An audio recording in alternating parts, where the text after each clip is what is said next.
Hello, and thank you for tuning in to this fast chat on hardening the DevSecOps Toolchain. My name is Daphne Krause. Today I'm speaking with Rampart-AI's co-founder, Jacob Staples. Jacob has led many successful research and development efforts in the cybersecurity space. Today we are diving into one of Jacob's many passions.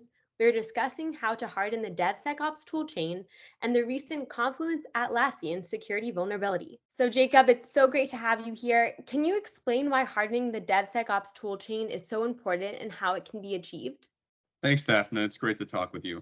And absolutely. So what I'll say first is that dev tools are easy to take for granted because they tend to have this magical property of just working. And I'm putting that in kind of air quotes here.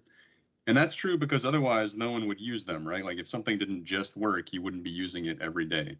The problem is that these tools have become a bit like other types of infrastructure in that you don't think much about them until they either stop working or until something really problematic happens on the security front, like we've seen with Confluence recently. And that's not just to pick on Confluence, it happens all the time. And I should probably clarify here that by dev tools, I really mean anything that runs in your development workflow. So that's going to range from wikis like Confluence through issue tracking, source control, CI/CD, IDEs, and even low-level things like build tools such as Apache Maven. And in other words, the things that developers have their hands on to make software. For security in dev, it's every bit as important, and I would argue even more so than it is to the apps that you develop with those tools. So, let's suppose that someone who shouldn't gets commit access to your code repository, or someone can mess with your compiler or your IDE. Now we're looking at some kind of a crazy, scary situation, like a SolarWinds Orion type of situation, where even your signed software becomes suspect because you don't have control over the supply chain anymore. That's frightening, but probably the most realistic and biggest immediate threat when we're talking about DevOps tools is the direct theft of intellectual property. And that's a huge deal because it can completely break your business, especially if you have some kind of a proprietary process or algorithm. So your production environment is where your business makes your money. And the importance of securing your dev tools is to make sure that your dev environment isn't where you lose it. Well, can you explain a little bit more about the Confluence Atlassian security vulnerability and what could have prevented that?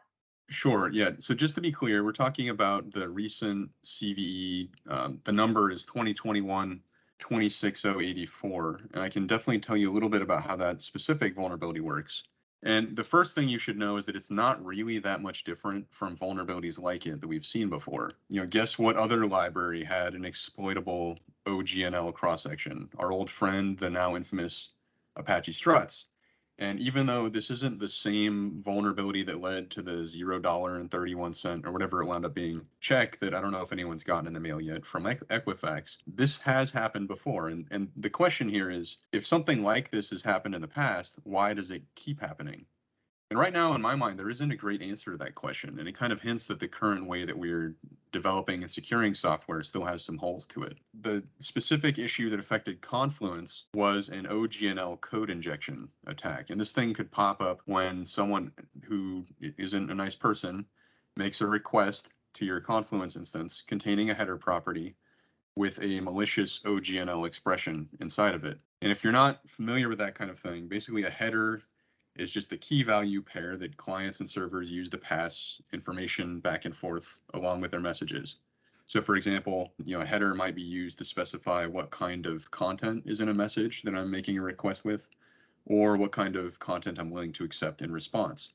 In this case, it was just an OGNL expression contained in a header. And as for OGNL itself, that stands for Object Graph Notation Language, and I could spend a long time talking about that, but I won't really, because a couple of hours would only be scratching the surface there. But at a very high level, just think of it as a miniature programming language that's used by code template engines, things like Velocity. And OGNL really lets you interact with complex server-side code using simple expressions that can be stored nicely in configuration files, or in the case of templating engines, dynamically used in response to requests that the server receives. So basically, long story short, in this case, OGNL is helping your server-side template code return complex responses to the client. The problem with all that magic is that the client side affects the actual OGNL expression that's used by the server. And that means that a bad guy could do something very similar to SQL injection and escape out of an OGNL expression that's used in a template and then start a new one that runs code. And critically, they could do that just by virtue of nothing more than making a specially crafted request. They didn't have to already have some kind of execution foothold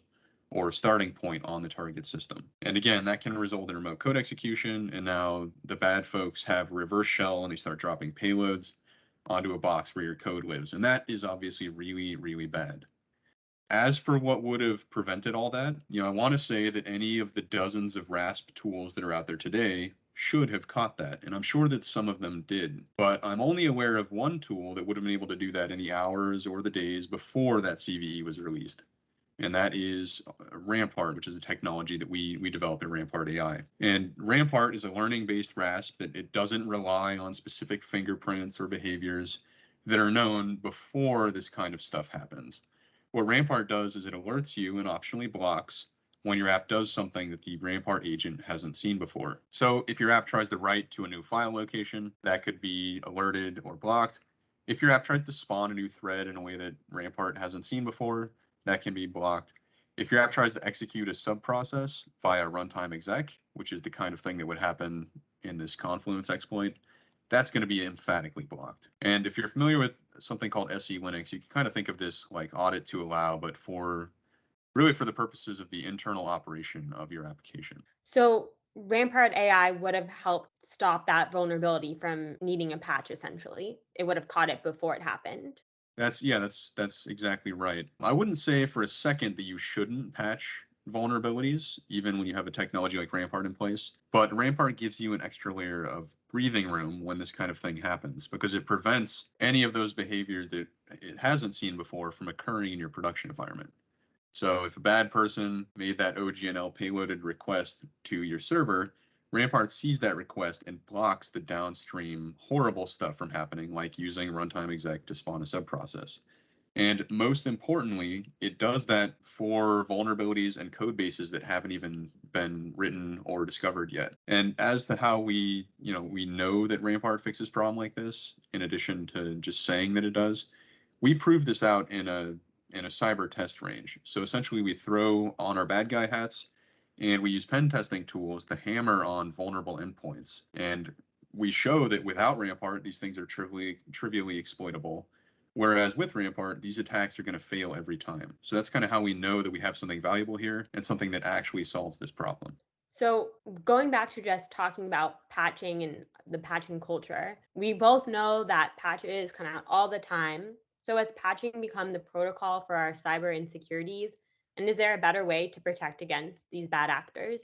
What I'll say here is that the way that app security is handled currently, with that mindset, a little bit of, what you're calling insecurity is probably warranted. A little bit of fear and a little bit of uncertainty is definitely warranted.